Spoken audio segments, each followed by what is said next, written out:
take a seat. We are proud to be here at Big Dog Ranch. Very impressive facility. I mean, those of you who've been here know that. I've known about it, but this is the first time I've been here, and wow. We're joined by our Executive Director for Highway Safety and Motor Vehicles, Dave Kerner, Lori Simmons, founder and CEO of Big Dog Ranch Rescue, president founder of the Ponce Animal Foundation, Debbie Dorino, Trooper Orlando Morales from the Florida Highway Patrol, and then we have Representatives Weinberger, Gerwig, Gossett Seidman, and the warrior Mike Caruso. They're all here today. Thank you.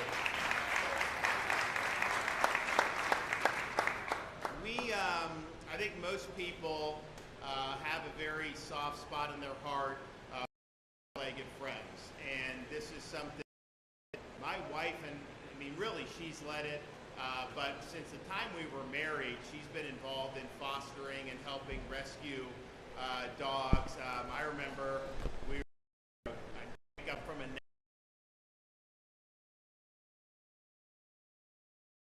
she had a TV show at the time, so she and like immediately would come and they would do it, and then she's even done that since we've been in Tallahassee, living in the governor's residence, where people see and then they come and are able to adopt and save a lot of great dogs. You know, there's some of these places where they have these kill shelters, and that's where they really go to try to rescue those and save those dogs. And I know that there's been so many people throughout Florida that have been involved in assisting those efforts. This place here is obviously really, really special. But we've been doing that, and it's something that's been important, particularly the First Lady. But I would also say, from an operational perspective, when I was deployed to Iraq way back when, during that conflict, you would not see a special forces mission without a military working dog. You would not see EOD without those dogs. And I'll tell you what, when they would train, when they would tell that dog who to get, they would latch on to that, to the hostile, and they would not let go. I mean, it was pretty impressive to see how well trained they are. And of course, they're in harm's way too, not just when you're deployed militarily in a place like Afghanistan or Iraq, but even here with our police forces, our PDs, our sheriff's departments, and our state law enforcement. These dogs, the police dogs, the canines, the military working dogs, you know, they have served our state, and they've served our communities, and they've served our country in really, really impressive ways. And I'm proud to say we have recognized that fact in the state of Florida over the years that I've been governor. A few years back, we signed a bill to authorize emergency service vehicles to transport injured police canines to a veterinary clinic to ensure they quickly get the care they need to recover if there is no individual requiring medical attention, and that was not something that they were permitted to do before that. So you now have EMTs that can provide emergency medical care to an injured police canine at the scene of an emergency and while the canine is being transported.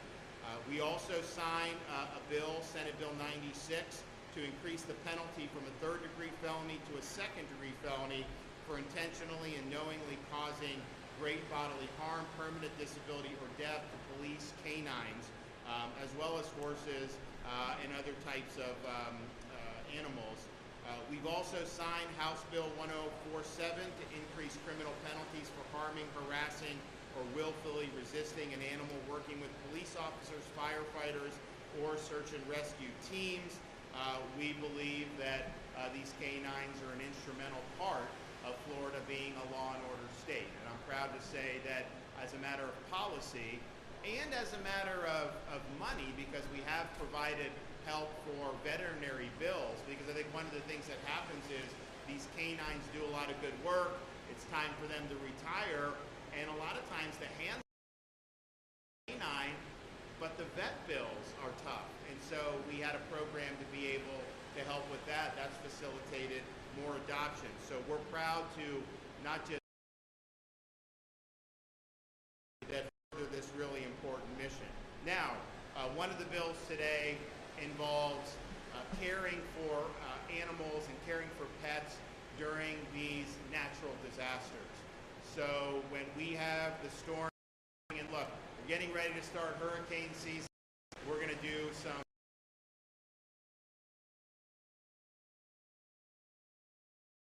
now. I am hoping that we get a break this year. I mean, we had 6 major.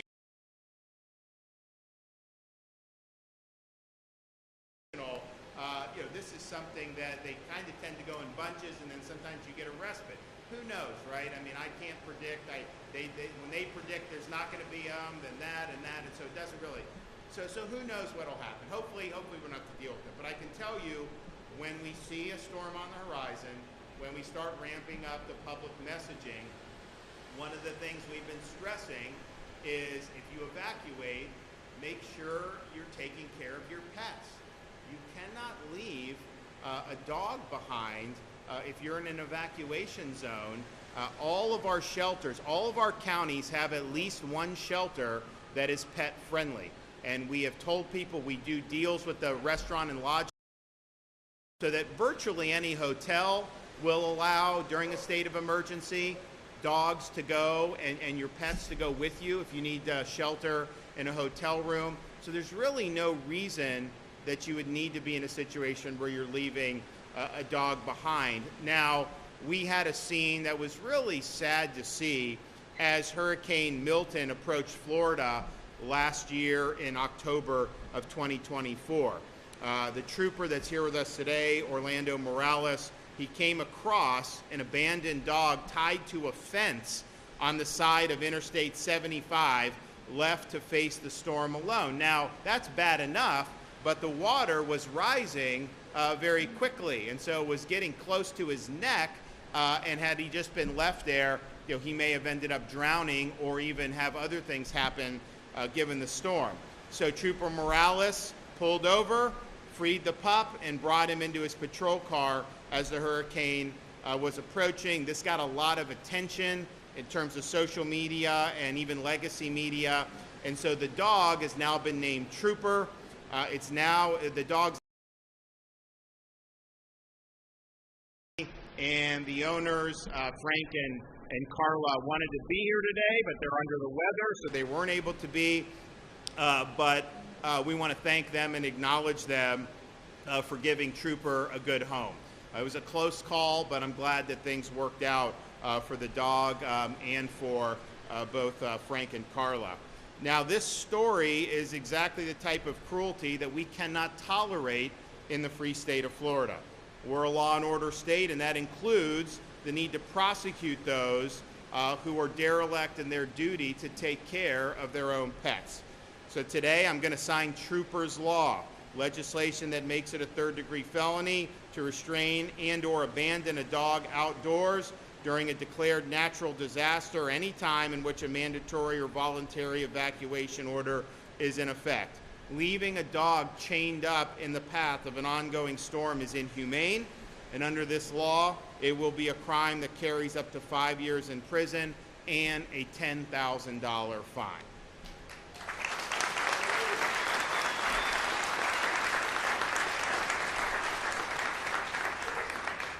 The bill also codifies penalties for failing to provide confined animals sufficient food, water, and exercise, and for abandoning an animal as misdemeanors of the first degree with similar fines. This law, Trooper's Law, sends a clear message. Florida will not tolerate cruelty towards animals, especially in times of crisis. Now, what happened to Trooper is unfortunately not an isolated incident. Across Florida, we've seen horrifying instances of animal cruelty that demand a stronger response from our justice system. One of the worst examples was the case of Dexter, a shelter dog in Pinellas County, who was adopted only to be found brutally decapitated just 4 days later.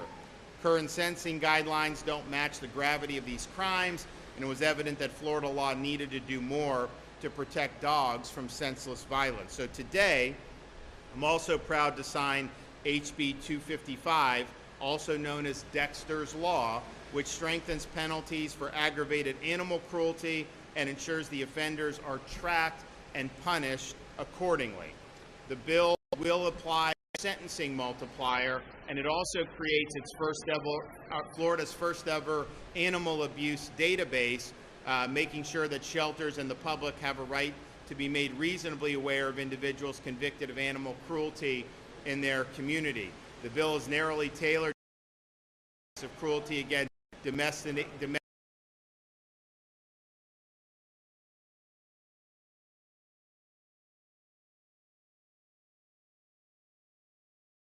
I want to thank the members of the legislature that supported this legislation. I think Florida will be better off once it's signed and enacted into law, and it just shows that when issues arise, Florida steps up, we lead, and we get the job done. And with that, we'll hear from some of our speakers. So we'll start with David Kerner from Palm Beach County.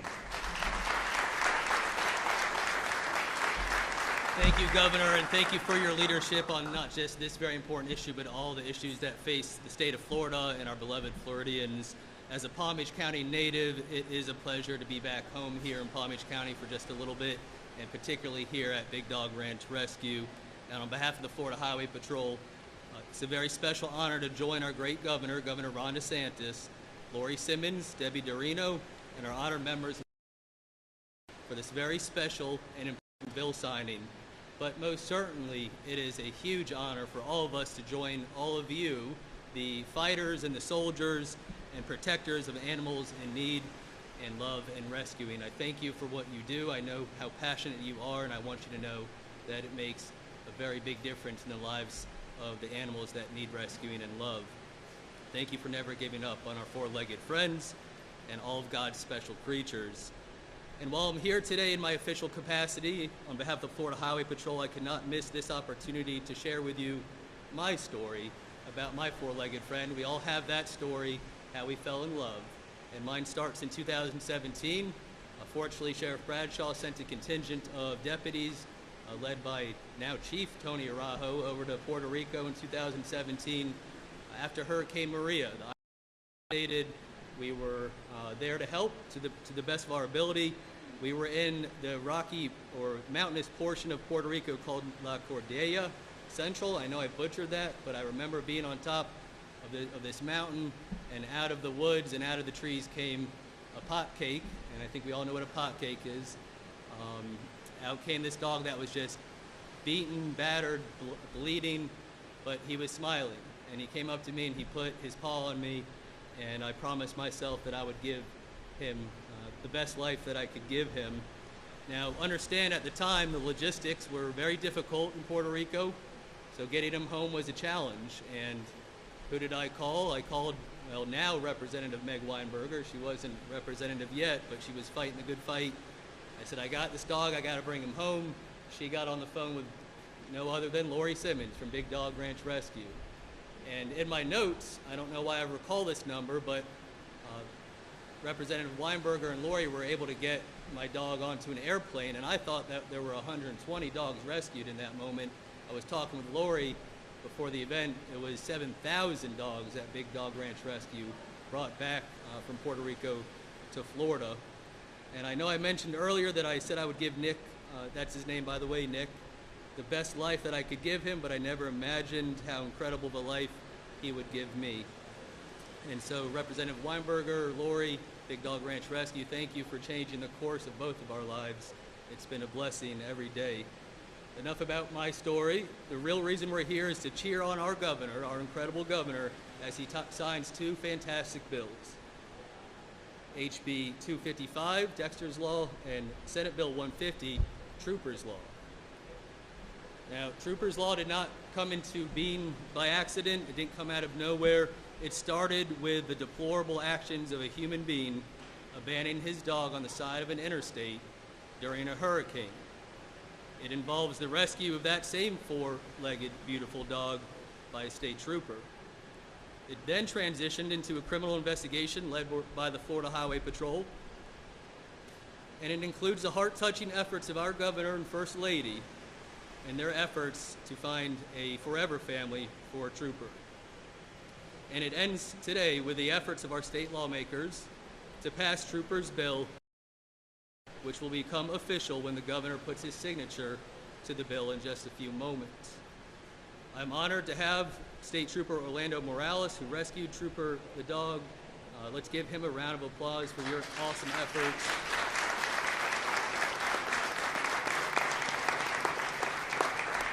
Trooper Morales exhibits professionalism and heroism, which is the mark of a Florida State Trooper and all of our law enforcement officers in the state of Florida. But I cannot leave this momentous occasion without thanking each and every one of you in the crowd here today, including the governor and the First Family, for being soldiers and protectors of our rescue animals and our rescue organizations.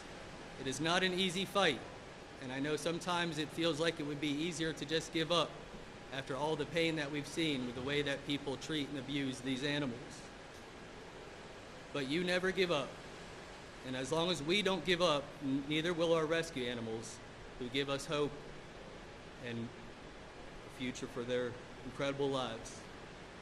Governor, thank you, not just for your official actions and leadership on this issue, but in your private life and your family life as well. I cannot tell you how surreal it has been to walk into the governor's residence or the governor's official office and have a rescue dog pouncing around as we do the business of the people of the state of Florida. How someone treats an animal speaks volumes of their character, and your family's character, and the character of the people who rescue animals is beyond reproach. And my final comment and thought is, I've never had the chance to publicly thank you, Sheriff Bradshaw. In 2024, we had a canine. His name is Diesel. He works right here in Palm Beach County. Trooper Canine Diesel was overcome with heat and exhaustion, and he was going to pass away. I didn't know who else to call. I actually reached out to Representative Weinberger. They told me that the dog was going to pass away if it didn't get to Gainesville. Our trooper, the canine handler, was going to drive that dog, Diesel, to Gainesville. We knew that that would not be a good ending to that story. And so you intervened and you allowed your pilots and your resources in your helicopter to get Diesel to the care at the University of Florida, and you saved his life. That's just one small example of the incredible way that you've served this community, and the Florida Highway Patrol thanks you for what you have done for law enforcement. Thank you, sir.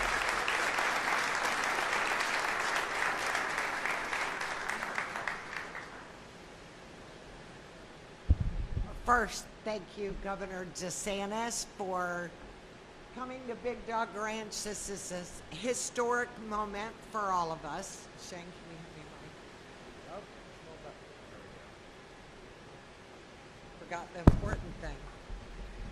Today marks a turning point, not just for us, but for thousands of dogs across this state who have no voice of their own.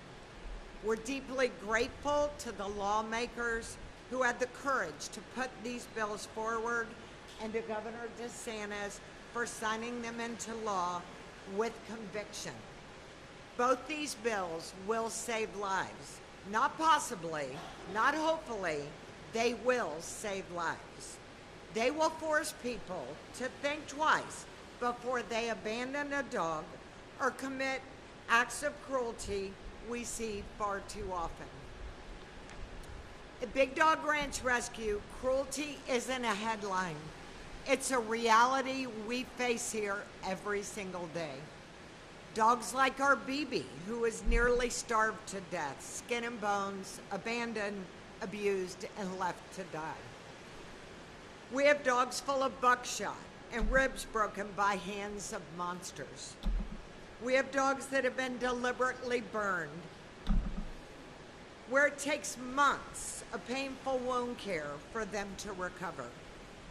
Another recent case just a few weeks ago of 3 Chihuahuas who were horrifically dragged behind a truck until they had no skin.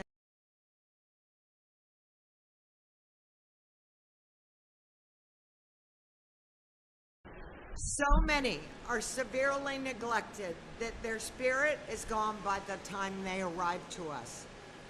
Others, bred to the point of collapse, living in horrific conditions, in small cages, never touching the ground or seeing the light of day, all to put money in the pockets of backyard breeders and puppy millers who care more about profit than these dogs' lives. This legislation is a signal. Enough is enough. Animal abuse must end. Those who hurt animals must be held accountable. Animal abuse is not rare. It is rampant, and it must be stopped. People who abuse animals need to be held accountable. No more slaps on the wrist, no more loopholes. You abuse an animal, you face real consequences, period.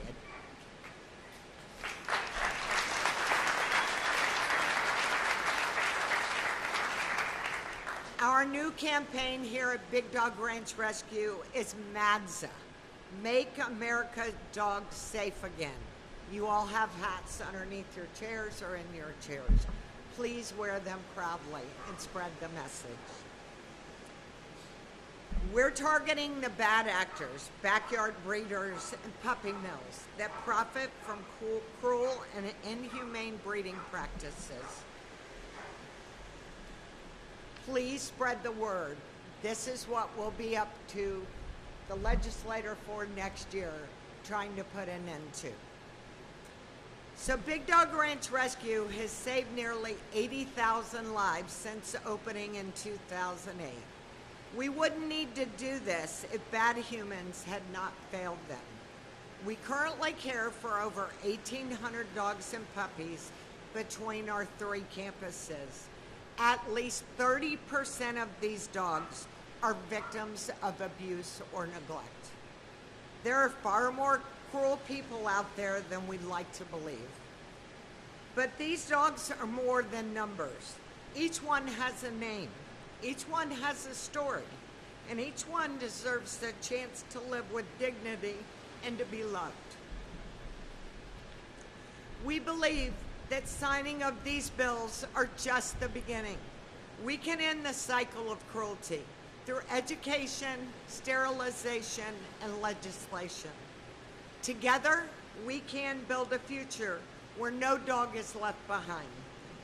We are proud of this moment, but make no mistake, we're just getting started. Next year, we'll be back, fighting for more protections, pushing for tougher laws, because every dog deserves better.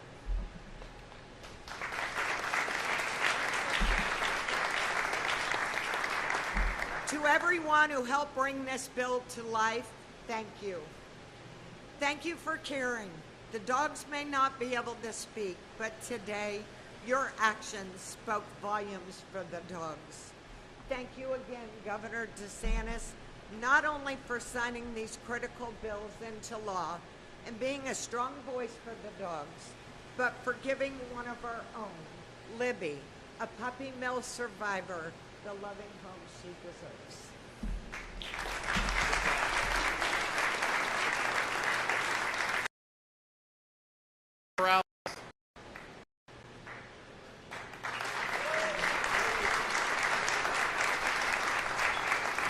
How you doing, everybody?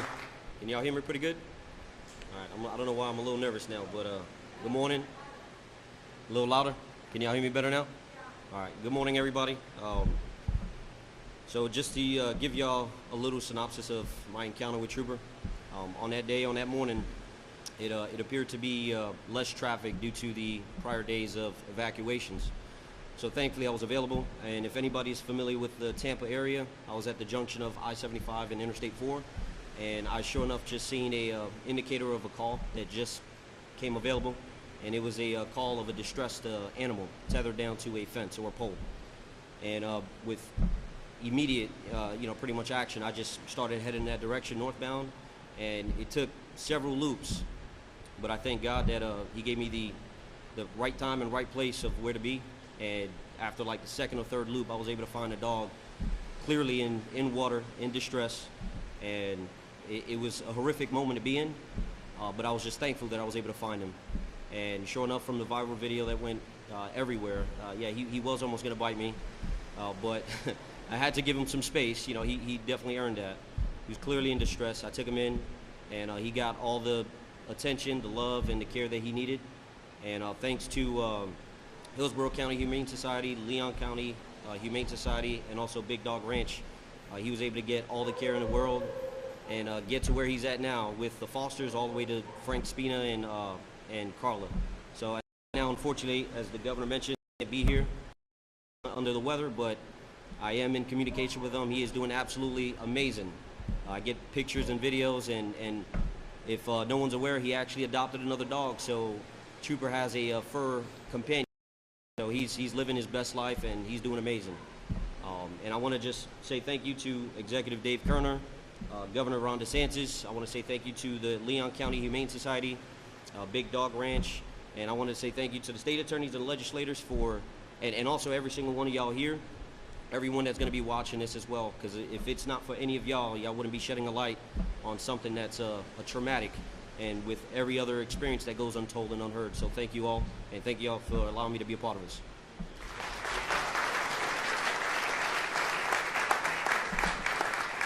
Okay, and then our last speaker is Debbie Dorino.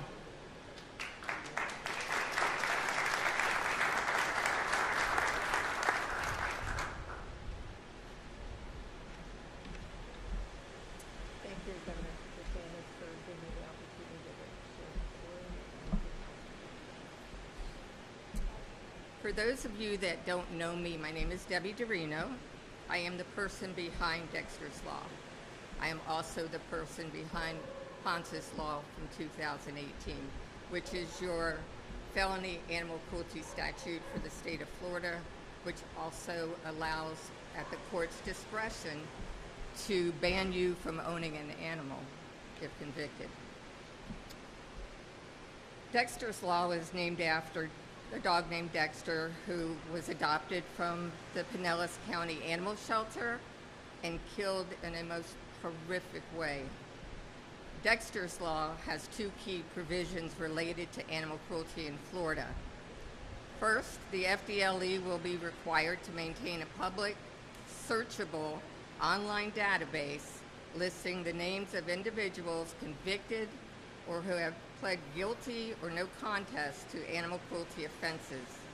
There are only a handful of databases across our country at this present time.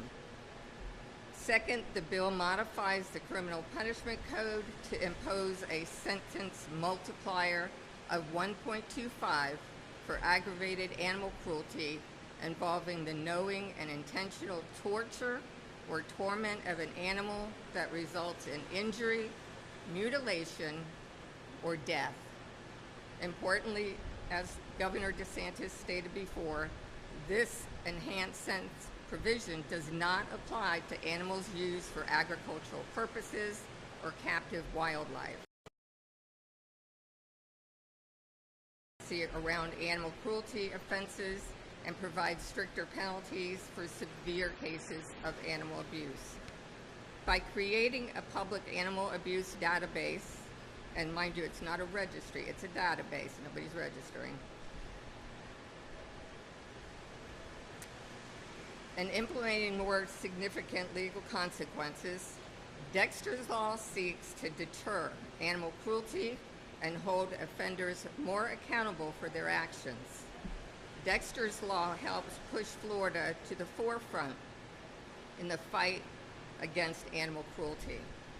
I'd like to thank Representative Linda Cheney and Senator Tom Leek for sponsoring Dexter's Law. They were not able to be here today.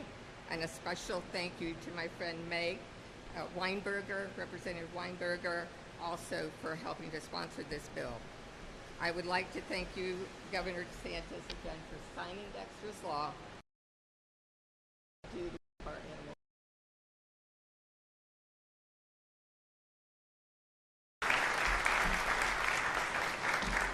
Well, appreciate everybody speaking. I think it's great, and you know, there is a lot more work to do. You know, it's interesting. I've got a preschooler. She's going into kindergarten next year, and she's like really interested in Chihuahuas. And I was just like, do Chihuahuas like the young kids? I don't know. I mean, it seemed like they probably be a little temperamental there. I tried to tell her. I said, you know, that may not be what you want right now, but we'll see. We'll see what happens on that. But why don't we make it official? So everybody wants to come up, we'll do it and get it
Well, great job, everybody. I know that we'll be doing some more work on this, I'm sure, in the coming months and beyond. And I really want to, again, just thank everybody here and thank you for the great work that's done, not just here in Palm Beach County, but in all these other states. And you got Franklin, Tennessee coming online. When's that coming online? Okay, so, so it's in the works. So that's really... Texas and Alabama are full swing. Franklin, Tennessee, outside of Nashville, is en route. Okay, we got any questions before I leave? Yes, ma'am. Governor, in our area, we've seen some cases of animal abuse, or I should say dog trainers charged with animal abuse. But in Florida, there's no required training or certification or even licensing for those dog trainers beyond just a basic business license. Given that many other professions do require oversight, is that something that you and other lawmakers would consider addressing? Do you, did you hear that question about, is there an issue with the dog trainers, do you think? Okay. Well, look, I mean, I think, like, Lori says that maybe need to be something that you look at. So, look, I want to protect the dogs. So, if there's things we can do, then I want to be a part of that conversation. Absolutely. Yes, sir. Thank you, Governor. Hey. Just a quick off topic with respect to the budget battle happening up in Tallahassee. Can you elaborate for us the latest on that? Any progress there? So the legislature has really one duty, it's to do appropriations and do a budget. That's the only thing they have to do. Legislation like this is nice, but they're not constitutionally mandated to pass policy changes. They are mandated to do the budget. It should have been done at the beginning of May. I don't think they have an agreement, but we're going to have to get this done. And so traditionally, I've kind of let them do these things.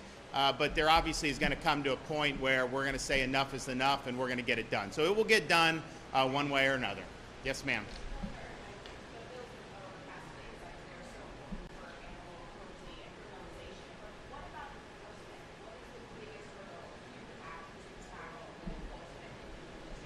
Well, no, I mean, I think that we've now given prosecutors better tools and law enforcement better tools to be able to hold people accountable who are being cruel with animals. And the reality is sometimes things would happen in the past, but it's such a low-level offense that they've got all these other cases going on, so sometimes that may not be their priority. Well, now, if you look at like Dexter's Law, if you look at some of the things, these are real serious offenses. And so I think it's being treated with the gravity that it deserves. Harming, obviously the offenses against other human beings are what most of the criminal law is geared toward, and rightfully so. But I do think people look at that and say, wait a minute, we have a responsibility to look after these animals, particularly these dogs, who need human beings. They're caring for them. And if you're not going to do that and even go beyond to commit harm against one of these innocent dogs, then you need to be held accountable. And I do think it's going to be a deterrent as people see that this happens. And I know they did the thing with Trooper. When that happened, the state attorney in Hillsborough County, she pursued it, Susie Lopez. And I think that made a big difference. So these are the tools. Obviously, you got to be able to prove a case and all that. But as long as it's a viable case, I think you see people.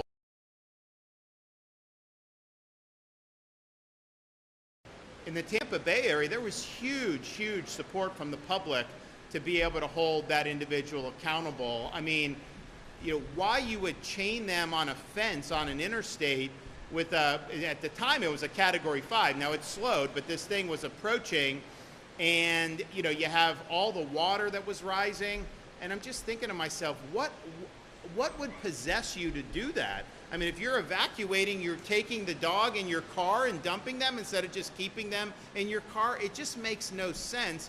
And there are sometimes that people are doing things that need a very swift response. So I know that there's going to be other conversations going forward about other ways that we can do.